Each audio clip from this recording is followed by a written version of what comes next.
Hello दोस्तों, मैं के साहू आप सभी का स्वागत करता हूं आपके अपने यूट्यूब चैनल रेवन स्टडी में।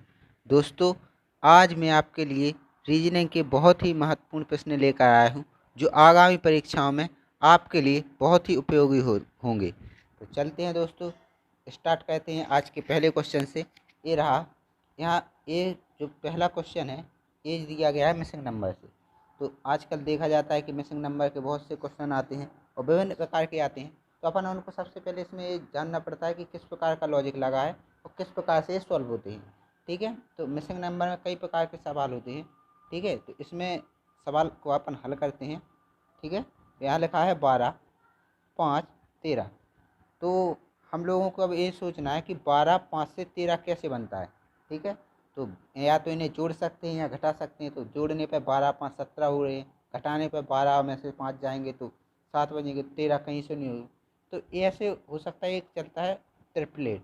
ट्रिपलेट होता है जो कर्ण का स्क्वायर बराबर लंब का स्क्वायर प्लस आधार का स्क्वायर, उसी पर आधारित होता है। तो इसका करेंगे तो 12 का स्क्वायर करेंगे तो कितना 144, और 5 का स्क्वायर करेंगे तो 25।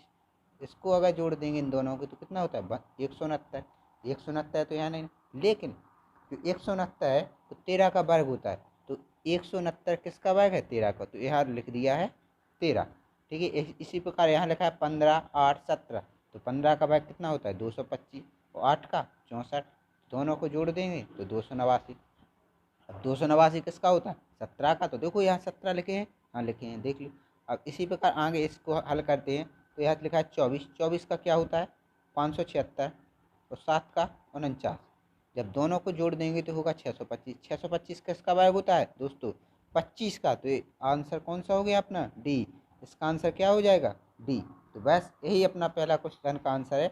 इसका आंसर क्या आ गया 25। चलते हैं अगले क्वेश्चन पर। ये दिया गया है, यहाँ लिखा है 7 350। यानी 7 से अपन को 350 बनाना है। तो कैसे बनेंगे, अगर 7 का गुणा 5 से करेंगे तो 35 होगा, होगा ना। 7 का गुणा अगर 5 से करेंगे तो 35 होगा, और 35 गुणे अगर 10 करेंगे तो 350 हो गया है। ऐसा ही हो गया ना। इसी प्रकार यही लॉजिक इसमें लगना चाहिए। अगर 8 का गुणा 5 से करेंगे तो कितना होगा 40। 40 गुणे अगर 10 करेंगे कितना होगा 400, लेकिन 400 तो ऑप्शन में है ही नहीं। तो फिर चलते हैं कोई और लॉजिक सोचते हैं। एग्जामिनर ने कोई अलग ही लॉजिक से सोचा होगा इस सवाल को। तो यहाँ लिखा है 7। तो 7 का अगर अपन क्यू करेंगे, 7 का देखो 7 का अगर क्यू करते हैं तो कितना होता है 343। तो 350 संख्या दी है वो 307 7 के क्यू के आसपास ही दी है ना। देखो दी है ना। तो इसे 7 का क्यू करेंगे तो कितना होगा 343। उन्होंने 7 का क्यू करके उसमें 7 ही जोड़ दिए तो कितना हो गया 350। इसी प्रकार यहाँ लिखा है 8। तो अपन 8 का क्यू करेंगे, 8 का क्यू 512 और उसमें 8 जोड़ देंगे। 8 क्यों जोड़े, क्योंकि जिसका क्यू उसी संख्या को जोड़ा है। तो 512 और 8 जोड़ेंगे तो कितना होगा 520। देखो अपना आंसर भी आ गया 520। तो आंसर किस में दिया गया है 520, डी ऑप्शन में। तो बस यही आपका आंसर हो गया। चलते हैं अगले प्रश्न पर दोस्तों। यहाँ लिखा है एनोलॉजी से टेस्ट है। एनोलॉजी से जो सवाल होते हैं इनमें अल्फ़ाबेट के सभी को आपको कोड आने चाहिए। जैसे ए 1 पर, बी 2 पर, सी 3 पर, डी 4 पर। इसी प्रकार आगे जेड तक होती है। जेड पर ख़त्म होती है ABCD, और उसको जेड को आखिरी अक्षर होता है तो उसको 26 कोड दिया है, क्योंकि ए से लेकर जेड तक पूरी अल्फ़ाबेट में 26 अक्षर होते हैं। इसी प्रकार उनको कोडित किया गया। तो अपन करते हैं। लिखा है माउस। माउस का कोड जो होगा क्या होगा, देखो माउस का कोड क्या लिखते हैं, हर अक्षर का कोड क्या होता है वही लिखेंगे। तो एम जो दिया गया उसको क्या लिखेंगे 13। 13 पे होता है एम, तो 13। ओ 15 पर, यू 21 पर, एस 19 पर, ई 5 पर। इसी प्रकार इनने माउस को क्या लिखा है OQWUG। तो ओ का कोड क्या होता है 15, क्यू का 17, डब्ल्यू का 23 और यू का 21 और जी का 7। तो देखो यहाँ पर आप देखते हैं सीधा सीधा दिख रहा है कि 13 से 2 15, 15 से 2 17, 21 से 2 23, 19 से 2 21 और 5 से 2 7। यानी इन्होंने क्या किया, हर अक्षर में इन्होंने 2 को जोड़ा है, मतलब हर अक्षर में 2 को जोड़ा है। तो इसी प्रकार अब लाइट का पूछा है तो अपन को लाइट का निकालना पड़ेगा। लाइट का क्या होता है, एल का कोड क्या होता है 12, आई का 9, जी का 7, एच का 8, टी का 20। अब सब में जब 2 2 जोड़ देंगे अपन, देखो 2 2 जोड़ते हैं तो 12 2 14, 9 2 11, 7 दो 9, 8 दो 10 और 20 दो 22। तो यहाँ लिख देंगे, देखो लिख लिया ना। अब अपन ने कोड पता पा लिया था कि इसमें दो दो जोड़ रहे थे, तो अपन ने जोड़ने के बाद अब इनके अल्फ़ाबेट अक्षर है, क्योंकि इस अक्षर अंकों में तो इन्होंने दिया नहीं है, अक्षरों में पूछा है तो अक्षरों में लिखा है। तो 14 पे कौन सी संख्या होती एन, और 11 पे के, 9 पे आई, 10 पे जे, और भी कितने मतलब 22 पे बी। 22 पे क्या होगा भी, तो ये देख लो एन के आई जे भी किस ऑप्शन में दिया है, सी ऑप्शन में। ये आपका राइट आंसर हो गया। ठीक है दोस्तों, समझ में आ गया होगा। चलते हैं अगले प्रश्न पर। ये रहा अगला प्रश्न है दिशा दूरी से। दिशा दूरी होती है, इसमें 4 दिशाएं होती हैं, मेनली 4 दिशाएं होती हैं, लेकिन रीजनिंग में 8 दिशाएं मानी जाती हैं। ठीक है, 4 दिशाएं कौन कौन सी होती हैं, ये पूरब, ये पश्चिम, ये उत्तर, दक्षिण। इन दोनों के बीच की दिशा होती है उत्तर पूर्व, इन दोनों के बीच की दक्षिण पूर्व, इन दोनों की पश्चिम दक्षिण, इन दोनों के बीच की और उत्तर पश्चिम। ठीक है दोस्तों, तो चलते हैं स्टार्ट करते हैं अपने क्वेश्चन को। देख इसमें लिखा है दीपक 20 मीटर उत्तर दिशा में चलता है। अब ये जरूरी नहीं है कि किस दिशा से चलाएं, अपन किसी भी बिंदु से चल सकते हैं, लेकिन इसमें दिशा दी है तो उत्तर दिशा ऊपर की ओर होती है। तो किसी भी बिंदु इस बिंदु से दीपक चलना स्टार्ट करता है किस दिशा की ओर, उत्तर दिशा की ओर। कितने मीटर, 20 मीटर चलता है। फिर क्या लिखा है, इसके बाद वह बाएं मुड़कर 40 मीटर। अब बाएं मुड़ना है तो भैया जिस साइड उत्तर की ओर जा रहा है, अगर बाएं मुड़ेंगे तो किस साइड, इस साइड मुड़ेंगे ना। ठीक है दोस्तों, तो इतना कितना चला, 40 मीटर, 40 मीटर चला। इसके बाद अब बाएं, अब देखो यहाँ बाएं मुड़ा है तो बाएं किस साइड होगा, अगर वो पूर्व दिशा की ओर सॉरी पश्चिम दिशा की ओर जा रहा है तो बाएं मुड़ेगा तो किस दिशा में मुड़ेगा, यानी दक्षिण दिशा में। तो कितना चलता है वो, बाएं मुड़कर 20 मीटर। फिर क्या लिखा है वो, इसके बाद वह दाएं मुड़कर 20 मीटर। अब दाएं मुड़कर फिर 20 मीटर चला दो, देखो ये चल गया 20 मीटर चल गया। अब वह अपने प्रारंभिक स्थान से कितनी दूरी, यही तो सवाल में पूछा है। तो ये रहा आपका अंतिम बिंदु, ये रहा आपका प्रारंभिक, कितने देखो 20 मीटर तो यही हो गया। अब यहाँ से यहाँ तक की दूरी कितनी होगी, 40 मीटर। देखो ऊपर, देखो ऊपर, ऊपर कितना दिया है, यहाँ से जो चला है इस बिंदु से यहाँ तक कितना चला, 40 मीटर। जब ऊपर 40 तो नीचे भी 40, तो समान मात्रा में चलेगा वो। तो जब दोनों को जोड़ देंगे कितना हो जाएगा, 60 मीटर। यही आपका आंसर हो गया। देखो 60 मीटर किस ऑप्शन में है, ए ऑप्शन में। ये आपका राइट आंसर। चलते हैं दोस्तों अगले प्रश्न पर। ये रहा अगला प्रश्न है ब्लड रिलेशन से, यानी रक्त संबंध से। तो भैया इसमें जो भी मेल होता है उसके लिए अपन प्लस का यूज करते हैं, फीमेल होता है उसको माइनस का यूज, माइनस का साइन देते हैं। इससे सरल आसानी होती है कि अगर रिलेशन पूछता है तो उसमें दिक्कत नहीं होती है कि अगर अपन प्लस माइनस का चिन्ह नहीं लगाते हैं तो थोड़ी दिक्कत हो जाती है कि कौन सा भाई है, बहन है, बेटा है, पुत्र है, या जो फीमेल हो, बहन है, जो भी बुआ, मम्मी, दीदी, जो भी हो, तो उससे दिक्कत नहीं पड़ती है। ठीक है दोस्तों, तो यहाँ लिखा है बी डी की माँ है, यानी बी है जो वो किसकी माँ है, बी किसकी माँ है, डी की, यानी बी माँ है डी की, तो बी फीमेल हुई तो माइनस। अब डी का क्लियर नहीं हुआ है तो अपन ऐसा ही छोड़ देंगे। ठीक, फिर यहाँ लिखा सी डी का भाई है, जो सी है वो डी का भाई है। देखो सी डी का भाई है तो यहाँ पर भाई भी लिख लिया। अब लिखा है एच ई की बेटी है, एच जो है वो किसकी बेटी है, ई की, एच ई की बेटी है, एच। तो यहाँ इसलिए नहीं लिखा है दोस्तों क्योंकि यहाँ रिलेट करेंगे, जहाँ जो इक्वेशन बनेगी वो वहाँ फिट कर देंगे, तो यहाँ लिखने से थोड़ी दिक्कत हो जाती है।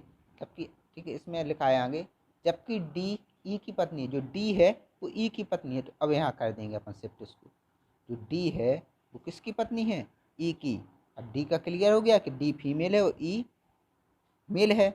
और एच का तो क्लियर था कि जो बेटी है उसकी तो ये पुत्री हुई इसकी, और ये पति पत्नी हुई आपस में। तो अब क्या पूछा उनने, तो ई का सी से क्या संबंध है भाई, जिसका दोस्तों देखो जिसके पीछे का लगा होता है, जिसके पीछे का लगा होता है और जिसके पीछे से लगा होता है। ठीक है, तो जिसके पीछे का लगा होता है उसका रिलेशन बताना पड़ता है जिसके पीछे से लगा होता है। तो सी भाई ई को क्या बोलेगा, उसकी बहन का पति है तो उसको क्या बोलेगा, बहनोई। ठीक, या बहनोई या जीजा, एक ही बात है। ठीक है दोस्तों, अगर ऑप्शन में बहनोई दिया है तो बहनोई है, अगर जीजा दिया होता तो जीजा लगाते, लेकिन ऑप्शन में बी बहनोई दिया है तो अपन बहनोई लगाएं। ठीक है दोस्तों, चलते हैं अगले प्रश्न में। समझ में आ गया होगा अच्छी तरह से। ठीक है, अगला क्वेश्चन है रैंकिंग से। इसमें लिखा है लड़कियों की एक पंक्ति में किसी भी तरफ से गणना करने पर सोनिया का नंबर 11वां है। मतलब किसी भी तरफ से, यानी बाएं से भी और दाएं से भी, दोनों साइड से किसी भी तरफ से गणना करने पर उसका स्थान दोनों साइड से 11वां है। ठीक है दोस्तों, तो देखो अगर कुल व्यक्तियों की संख्या ज्ञात करनी चाहिए तो एक व्यक्ति की दोनों साइड से स्थिति पता होनी चाहिए, जैसे उसका बाएं साइड से भी स्थान और दाएं साइड से भी स्थान, तब अपन निकाल सकते हैं कि कुल व्यक्तियों की संख्या। अगर एक साइड से स्थान दिया हो एक साइड से नहीं दिया हो, तब अगर पूछ ले कुल व्यक्ति तो निकालना मुश्किल हो जाता है, क्योंकि निकलती नहीं है, दोनों साइड से स्थान पता हो जब तो निकले। तो यार इसके लिए एक फॉर्मूला चलता है, कुल व्यक्तियों की संख्या बराबर लेफ्ट साइड से स्थान प्लस राइट साइड से स्थान -1। ठीक है दोस्तों, इस सूत्र से बहुत ही आसान हो जाता है। तो यहाँ कुल व्यक्तियों की संख्या निकालनी होती है तो लेफ्ट साइड से किसी भी तरफ से करना, मतलब दोनों साइड से, मतलब बाएं, उसका कहने का मतलब है कि बाएं साइड से 11वां है और दाएं साइड से भी 11वां है, तो लेफ्ट साइड से 11वां, राइट साइड से 11वां, -1, दोनों को जोड़ो 22, 22 में से 1 से घटा दो 21, 21 ऑप्शन किस में, सी ऑप्शन में, ये आपका आंसर हो गया। तो इसको अगर करना है तो रकीज खाँच के भी कर सकते हैं। ठीक है, तो उससे थोड़ा लंबा हो जाता है, इसलिए ये सूत्र हमेशा याद रखो, कुल व्यक्तियों की संख्या बराबर होता है तो लेफ्ट साइड से स्थान राइट साइड से स्थान -1। एक इसलिए घटाते हैं कि एक व्यक्ति को 2 बार गणना कर ली जाती है। ठीक है दोस्तों, इसलिए चलते हैं अगले प्रश्न पर, समझ में आ गया होगा अच्छी तरह से। ठीक है दोस्तों, अगला क्वेश्चन है सीरीज से यानी श्रृंखला से। यहाँ लिखा है 2, 6, 18, 54। देखो दोस्तों, जब भी अगर एकाएक सीरीज बढ़े तो समझ जाइए, आप तुरंत कुछ भी बिना सोचे समझ जाइए थोड़ी भी, कि या तो उसमें वर्ग होगा या घन होगा या गुणा होगा। तो इस प्रकार से हल करेंगे। तो यहाँ देखो 2 से 6 हुआ तो मान लिया 4 बढ़े, 6 से 18 हो गए एकाएक 12, तो ऐसा हो नहीं सकता कि एकाएक 4 बढ़े फिर 12 बढ़ा दिए। एक उनका क्रम रहता है कि किस क्रम में बढ़े। देखो यहाँ से अगर 2 का गुणा जब 2 से 6 बना है तो क्या होगा, 2 का गुणा 3 से हुआ होगा, जब तो 6 हुए। जब 6 का गुणा 3 से करेंगे तो 18 हुए, 18 का गुणा 3 से करेंगे तो 54। इसी प्रकार 54 का गुणा 3 से करेंगे, करते हैं गुणा, देखो कितना होता है, तिचौके तिचौके कितना होता है 12, हासिल लगा, मतलब हासिल 1 तो 5 15 1 16, यानी 162। 162 आपका आंसर हो गया, ए है। ठीक है, 162 ए इसका राइट आंसर। हाँ, इसमें डी ऑप्शन में मिस्टेक से हो गया, यहाँ पर 172 कर लीजिए। ठीक है, तो ये आंसर आपका सही हो गया। ठीक है दोस्तों, चलते हैं अगले प्रश्न पर। यहाँ लिखा है ए, अगला प्रश्न है क्लासिफिकेशन से यानी वर्गीकरण से। इस प्रकार के प्रश्नों को हल करने के लिए आपको जी के, जीएस, भूगोल आदि, जो जीएस ईएस के जो जीएस के जो प्रश्न होते हैं उन सभी का ज्ञान होना चाहिए। थोड़ी आसपास देश की राजधानी मुद्राएं, इन सभी का, क्योंकि वर्गीकरण में इसी प्रकार के सवाल पूछे जाते हैं। तो यहाँ लिखा है भारत आम। तो भारत का जो राष्ट्रीय फल है, राष्ट्रीय फल वो क्या है, आम है ना भाई। ठीक, इसी प्रकार उन्होंने पूछा है कि न्यूजीलैंड का राष्ट्रीय फल क्या है, तो आप सब देख तो कितना तो क्रिकेट देखते हैं कि वो कहते हैं कीवियों से मैच है। न्यूजीलैंड की जब टीम आती है तो क्या बोलते हैं कि कीवियों से मैच है, तो बस यही उनका राष्ट्रीय फल है, कीवी। ठीक है दोस्तों, चलते हैं अगले प्रश्न पर। ये है, ये भी से है, वर्गीकरण से। इसको छांटना है। इनमें क्या होता है, 4 ऑप्शन दे दिए जाते हैं, इनमें 3 किसी एक प्रकार से संबंधित होते हैं, मतलब तीनों का संबंध किसी एक से होता है, और एक जो होता है वो अकेला होता है, उसका संबंध थोड़ा अलग होता है, इसलिए उसको भिन्न छांटना पड़ता है। तो देखो यहाँ जो चील लिखा है वो मांसाहारी है, ना तो समझ में आ रहा होगा, चील जो है मांसाहारी है। ठीक है, और बाकी जो तोता कबूतर मैना है ये क्या है, सब शाकाहारी। ठीक है दोस्तों, बहुत ही सरल प्रश्न है, आपको कोई दिक्कत नहीं हुई होगी। ठीक है, चलते हैं अगले प्रश्न पर। अगला क्वेश्चन भी सीरीज से, हाँ इस टाइप के क्वेश्चन जरूर आने लगे हैं परीक्षाओं में। इस टाइप के क्वेश्चनों के लिए किन्हीं, इनमें सीरीज बनती है इनके अक्षर। सबसे पहले तो इनके अक्षर गिन लीजिए कितने हैं, तो गिनते हैं अक्षर, 1 2 3 4 5 6 7 8 9 10 11 12 13 14 15। ये 15 अक्षर है टोटल। 15 अक्षर को अपन डिवाइड करेंगे तो यह 3 3, इनमें सबसे पहले जोड़े बनाने पड़ते हैं, ताकि जो भी जोड़े बनाए 3 के या 5 के, उनका पुनरावृत्ति हो, उनकी पुनरावृत्ति। ये सीरीज इसी प्रकार से चलती है कि इनमें एक सेट का पुनरावृत्ति चलती है, तो या 3 के 5 पेयर बना लो या 5 के 3 पेयर बना लो। तो 15 है, तो अपन सबसे छोटे देखते हैं, अधिकतर छोटे मतलब कम अक्षरों वाले जोड़े बनाएं। ठीक है, तो यहाँ बनाते हैं, देखो 3 3 के पेयर, 1 2 3 1 2 3 1 2 3 1 2 3 और 1 2 3। ठीक है, तो देखो 1 2 3 बीच में देख लिया तो ए बी सी बन गया। तो इसी प्रकार यहाँ क्या भरेंगे, सी। फिर देखो ए बी सी, फिर यहाँ पर क्या हो गया, ए बी सी, फिर यहाँ क्या होगा, ए बी सी। ठीक है, फिर यहाँ क्या भरेंगे, ए, फिर यहाँ क्या भरेंगे, बी। तो यहाँ क्या भर लिया अपने, सी डबल ए बी। बस ए आपका आंसर हो गया, ए आपका आंसर है जो डी ऑप्शन में दिया। बस इसी प्रकार से इनको इन शब्दों में मतलब जैसे ए बी सी आया है बार बार, इस इन शब्दों की बार बार पुनरावृत्ति होनी चाहिए। इन सवालों को हल करने के लिए पुनरावृत्ति बहुत ही ज़रूरी है, और ये अपन को उसी सवालों में छुपी होती है जो ढूंढनी पड़ती है। ठीक है दोस्तों, चलते हैं अगले प्रश्न पर।